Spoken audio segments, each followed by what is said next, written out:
குளு குளுன்னு காத்து வீசுது. உங்கள் சத்யாவில் குளு குளு AC offer. Periyar Maniamma Institute of Science and Technology, Tanjavur. AAA with specialization in electric vehicles and energy engineering.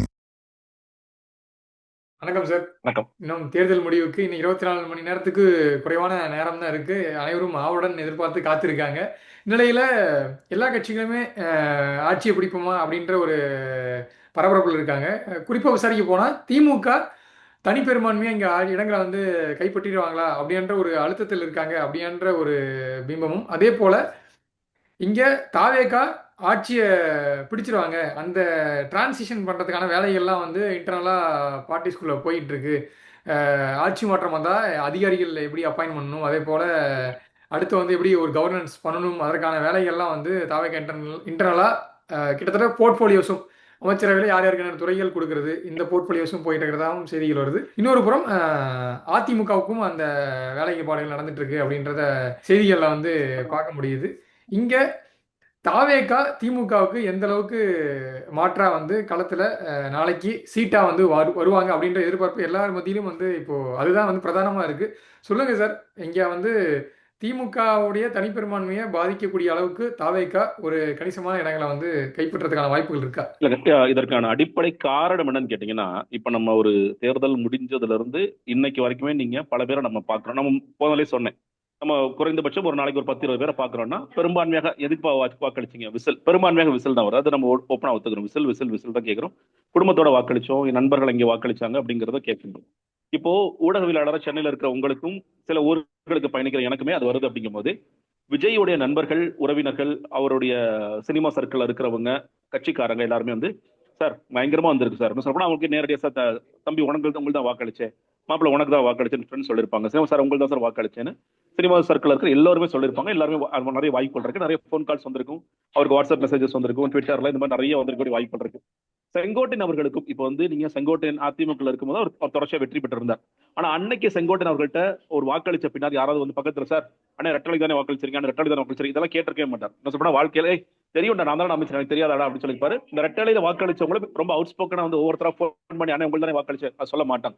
ஆனா இன்னைக்கு செங்கோட்டையன் அவர்கள் சுற்றி போற இடங்கள் இல்ல இருந்துன்னா இந்த குரூப் எப்படிங்கிறது தெரியும். இப்போ ஈரோடு மாவட்ட தான் தம்பியை பாக்குறாரு, இன்னும் கட்சியில நிர்வாகிகள் பல பேர் பாக்குறாரு. எல்லாருமே அண்ணே பேசிட்டோம், யாரு கேட்டாலும் முஸ்லிம் தானே சொல்றாங்க, நம்ம கன்ஃபார்மா வரப்போகுது, நீங்க வந்து அடுத்த நீ தொடர்ச்சியா அமைச்சரா வர போறீங்க அப்படிங்கும் போது அந்த நம்பிக்கை இது வரைக்கும் நம்ம கேட்காத ஒண்ணு புதுசா இருக்கே அப்படிங்கிற செங்கோட்டையனுக்கே ஒரு சில டிஸ்டர்பன்ஸ் உருவாக்கி இருக்குன்னு நினைக்கிறேன். அதனாலதான் செங்கோட்டையன் வந்து விஜய்கிட்ட 200 சீட்டு ஜெயிச்சிரும் அப்படின்னு அவர் சொல்றதுங்கிறது ஏதோ அவரு புரியாம பேசுறாருன்னு நினைக்கிறோம். இல்ல, அவருக்கு வர்ற தகவல்களின் அடிப்படையில் நம்ம நிறைய பேர் சொல்றாங்க. அப்போ நமக்கு இவ்வளவு பேர் சொல்றாங்க அப்படின்னா கான்பிடென்ட்டா நம்ம இருக்கலாம். அது விஜய்க்கு நம்ம வந்து கடத்தலாம், நம்ம செய்தியை கடத்துறாரு. அதே மாதிரி விஜய் சுத்தி இருக்கிறவங்க சொல்ல போனா ஜான் வர்கீசாமி டெய்லி காலைல ஒரு ட்வீட்டை போட்டு டெலிட் பண்ணிட்டு இருக்காரு. வரலாறு காணாத தேர்தல், யாராலும் கணிக்க முடியாத தேர்தல், சப்போர்ட்ஸ் எல்லாம் தோத்து போவாங்க, மக்களை போய் தெளிவான ஒரு வாக்கு கொடுப்பாங்க, இன்னும் சொல்ல போனா தொங்கு எல்லாம் வராது அப்படிங்கிற அளவுக்கு எல்லாம் சொல்லிட்டு இருக்காங்க. ஒருவேளை தொங்கு வந்தால் கூட என்ன அப்படிங்கிறது பேருக்கு பார்க்கும் பொழுது நாங்க அரவிந்த் கெஜ்ரிவால் மாதிரி ரீபோலுக்கு போயிடுவோங்கிற அந்த இடத்துக்கு எல்லாம் போயிட்டாங்க. ஒருவேளை ஆச்சுன்னா ஆயிடுச்சுங்க. ஏன்னா காமாக்காவோ ஏதோ ஒரு புதுசான ஒரு சர்வே ஒண்ணு பார்த்து எதுக்குப்பா பிரச்சனை 3 பேருக்கு சும்மா பிரிச்சு விட்டு சொல்லிட்டு 75 பிரிச்சு விட்டுருக்காங்க ஒருத்தர். என்னடா நீங்க அப்படிங்கிற மாதிரி நமக்கு தோடுது. அப்ப அந்த மாதிரி எல்லாம் ஒரு வந்தா என்ன நடக்கிறது? அப்ப நம்ம அதிமுக பேசணுமா? இல்ல அதிமுக எங்க தலைவர் பேச மாட்டாரு, அவர் வந்து எடப்பாடி வந்து ரெடியா இருக்காரு, அவர் லைன்ஸ் ஓபன் பண்றாரு, நான் டிவிக்கு லைன்ஸ் ஓபன் பண்றது இல்ல அப்படிங்கிற அளவுக்கு செய்திகள் போயிட்டு கசிஞ்சிட்டு இருக்கு, எனக்கு தகவலாக வந்துட்டு இருக்கு. சோ அதுல என்ன சொல்றாங்கன்னா, இல்ல அதற்குள்ள வாய்ப்பு இல்லைங்க, நாங்க அரவிந்த் கெஜ்ரிவால் மாதிரி ரீபோல் போயிட்டு அடுத்த 6 மாசம் பிரசிடென்ட் ரூல் வந்தா கூட அதுல நாங்க கடந்து நாங்க வந்து ஒரு மெஜாரிட்டியோட வின் பண்ணிடுவோம், இதுதான் எங்களோட பிளான் அப்படிங்கிற அளவுக்கு அவங்க தெளிவா போயிட்டு இருக்காங்க. சோ இது வந்து யாருமே நம்ம குறையே சொல்ல முடியாது. ஏன்னா இதற்கு முன்னாடியே விஜய்கிட்ட சொல்ல களத்திற்கே போகாத விஜய்கிட்டயே ஜான் ஆரோக்கியசாமியும் அரதவர்ஜனும் சார் நம்ம 160 போயிட்டோம் சார், 180 போயிட்டோம் சார் அப்படிங்கிற அளவுக்கு சொல்லிட்டு இருந்தாங்க. இன்னைக்கு கேட்கிற எல்லாருமே இருக்கும் பொழுது அப்ப நம்ம நிச்சயம் மெஜாரிட்டி வந்துட்டோம், இல்ல மெஜாரிட்டி தொட்டுட்டோம் அப்படிங்கிற அளவிற்கு ஒரு பெரிய கான்பிடன்ஸ் வந்திருக்குமா? நிச்சயமா வந்திருக்கும். சிக்கல் என்னன்னு கேட்டீங்கன்னா, இவ்வளவு தூரம் அவுட் ஸ்போக்கனா விசிலுக்காக அவுட் ஸ்போக்கனா இருக்கின்ற பல நபர்கள் அதே மாதிரி திமுகவிற்கோ அதிமுகவிற்கோ அவுட் ஸ்போக்கனா இருக்காங்க. அது இல்ல, அது காலங்காலமாக இருந்தது இல்ல. என்னைக்குமே வந்து திமுக வாக்களிச்சானா சில பேர் திட்டுவாங்க, திமுக வந்து என்ன சார் ஆட்சி, ஊழல் ஆட்சி சார், அதிமுக என்ன சார் ஆட்சி, ஊழல் ஆட்சி சார். அது வந்து வெளிப்படையா பேசணும். நம்ம பார்க்க இந்த மாதிரி புதிய கட்சிகள் நாங்கள் லோக்சபா கட்சியெல்லாம் போகும்போதுப்பா கடுமையான கோவத்துல இருக்காங்கய்யா. ரொம்ப நல்ல உதாரணம் வந்து இந்த மழை வெள்ளத்திற்கு பிறகு 2015 தேர்தல். அப்ப நாங்க என்ன பண்ணோம்னா புதிய சக்தியின் ஒரு அணியை உருவாக்கி ஊர் உலகத்துல இருக்கிற எல்லா சமூகங்களையும் ஒன்னா பிடிச்சு 234 கான்ஸ்டியூன்சி நிக்க வச்சு எங்களுக்கு தேர்தல் அறிக்கையை கொடுத்து நாங்க உண்மையில நினைச்சோம் மக்கள் கடுமையான கோவத்துல இருக்காங்க ஜெயலலிதா ஆட்சி மேல. அப்ப நான் லோக்சபா நிற்கும் போது எனக்கு ஒரு 1000 ஓட்டு கிடைச்சது. அப்ப இந்த மக்கள் கோத்தெல்லாம் காமிக்கிறாங்க அப்படின்னா, இந்த பசங்க இன்னும் சொல்ல போனா இவங்க எல்லாம் வந்து மலை வளத்துல வேலை பார்த்த பசங்க, அவங்களுக்குன்னு ஒரு சமூக ஆர்வலர் டேக் வேற இருக்கு. நான் சொல்ல ரொம்ப இல்ல, குறைஞ்சபட்சம் ஒரு 5000 ஓட்டு அது வாங்குவாங்க இவங்களாம் அப்படின்னு நினைச்சேன். ஆனா நடந்தது என்ன தெரியுமா? சமூக ஆர்வலருக்கு மக்கள் அளித்த வாக்கள் வெறும் 300, 350, 400 அவ்வளவுதான். ரொம்ப ஆச்சரியமா இருந்துச்சு. ஒண்ணுமே வேலை செய்யாதவன் கூட 300 ஓட்டு வாங்கிடுவான், நம்ம வேலையை வேற செஞ்சுட்டு 350 ஓட்டு வாங்கி.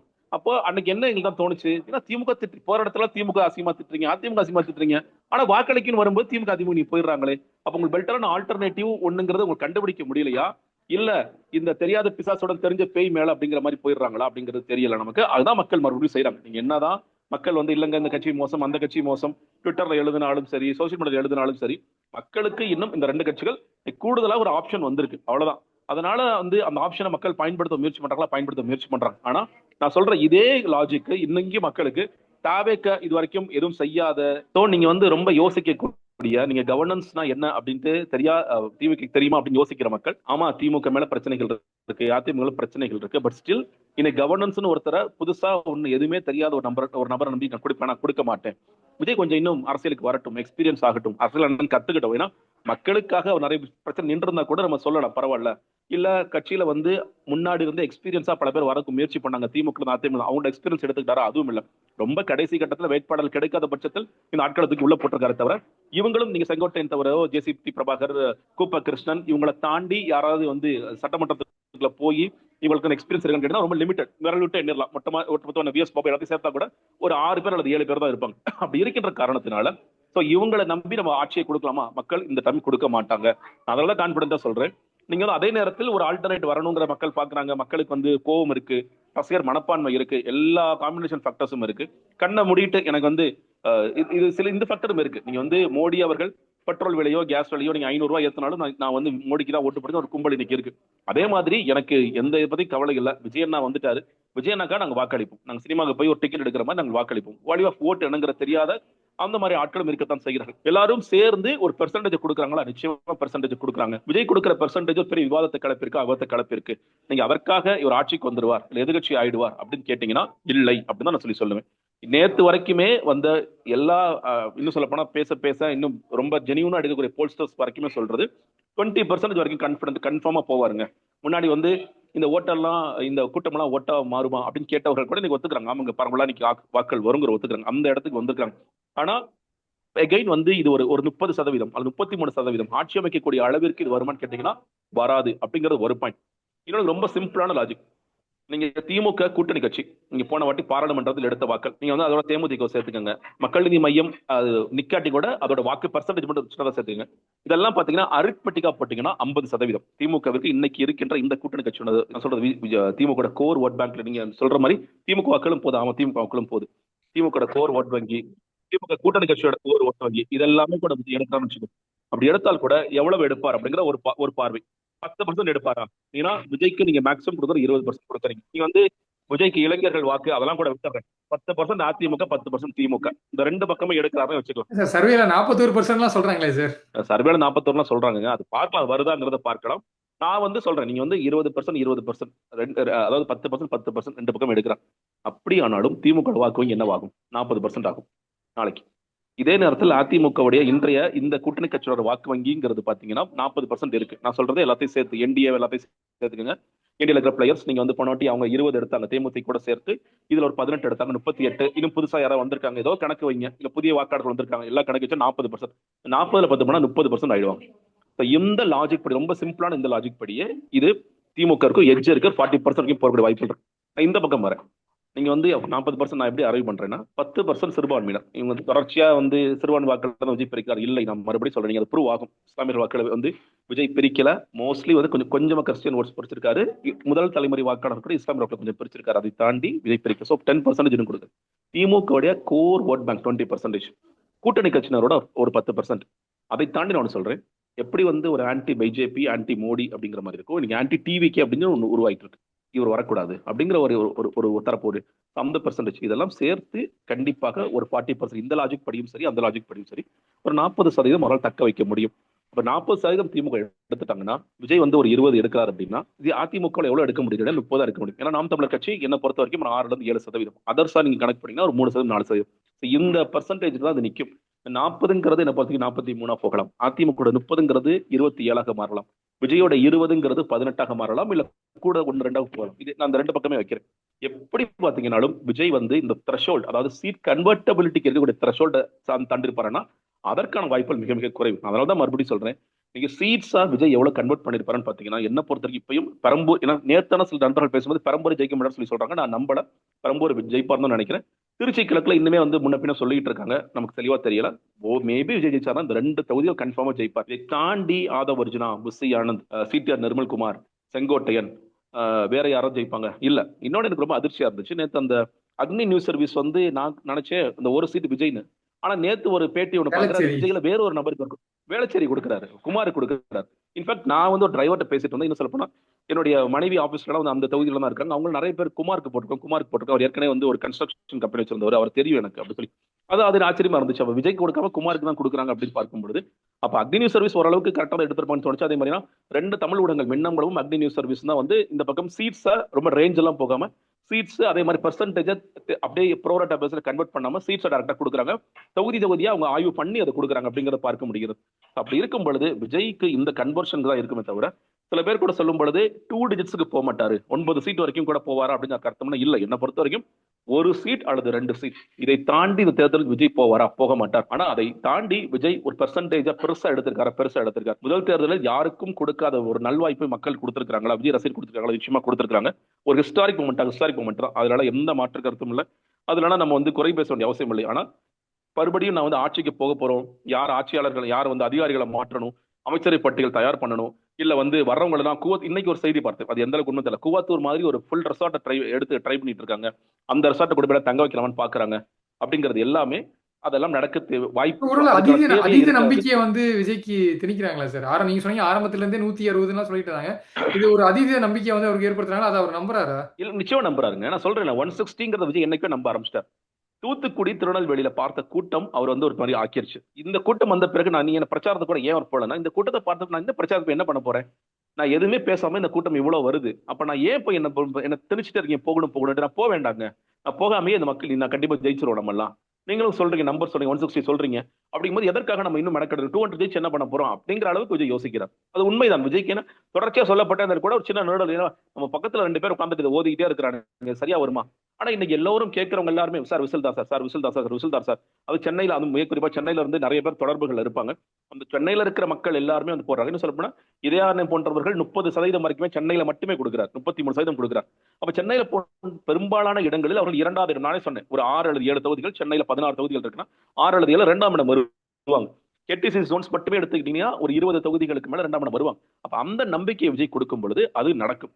இன்னொன்னு, நீங்க வந்து இந்த கூவத்தூர்ல இடம் பார்க்கறாங்க, இல்ல சர்டிபிகேட் வாங்கணும், நேரா பனையூருக்கு வாங்க. அதுல உண்மையிலேயே நான் இதுதான் நம்ம சொன்னோம், நீங்க வேட்பாளர்கள் தேர்வை விஜய் செய்யவே இல்லை. ஒரு வேட்பாளர் கூட விஜய்க்கு தெரியாது.